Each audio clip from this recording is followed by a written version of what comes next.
வெளிய நாய்க்கத்துற சத்தம் கேக்குது. அங்க இல்ல, இந்த வீட்டு வெளிய. ஆல்ரைட். உங்க தாயோட வயித்துல வெளிய வரீங்க. நீங்க ஒரு கரையான். ஆ கரையான் முட்டை. உங்க தாய் பத்தி சொல்லணும்னா, அவங்க தான் இந்த கூட்டத்தோட ராணி. இவங்க வேலையே முட்டை போடுறது மட்டும் தான். ஒவ்வொரு 3 செகண்டுக்கும் ஒரு புதிய முட்டையிடும். 30 ஆண்டுகள் வாழக்கூடிய உங்க தாய், சுமாரா ஒரு நாளைக்கு 30,000 முட்டைகள், அதாவது வருஷத்துக்கு 1,00,00,000 முட்டைகள் வரைக்கும் இடும். பக்கத்துல இருக்கிறவர் தான் உங்க கூட்டத்தோட தலைவர். ரொம்ப முக்கியமான வேலையா இங்க இருக்காரு. ஒரு நாள் கூட லீவ் போட்டதே இல்ல. அவ்ளோ பொறுப்பான வேலைக்காரரு. உங்களோட பிறப்பு மற்ற கரையான்கள் போல தான். எந்த சிறப்பு சலுகையும் இல்ல, எந்த வேற்றுமையும் இல்ல. ஆனா உங்க எதிர்காலம் அப்படி இருக்க போறதில்ல.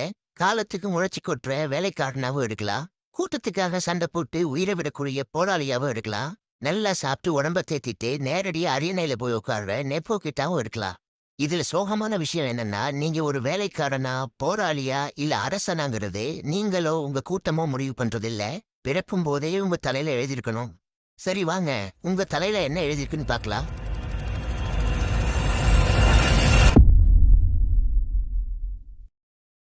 இதுதான் நீங்க. கரெக்ட்டா ஞாபகம் வச்சுக்கங்க. அப்புறம் கூட்டத்துல கண்டுபிடிக்கிறது ரொம்ப கஷ்டம். கூட்டத்துல இருக்கிற மற்ற கரையான்கள் உங்கள வேற இடத்துக்கு கொண்டு போகுது. இதுதான் முட்டைகள் சேமிப்பு கிடங்கு. சரியான வெப்பமோ, அளவான ஈரப்பதமோ முட்டைகள் பொரிக்க உதவியா இருக்கு. 2 வாரங்கள் அப்புறம் முட்டையிலிருந்து வெளிய வரீங்க. Welcome to cartoon 11. ஒரு வழியா முழுசா பறந்துட்டீங்க.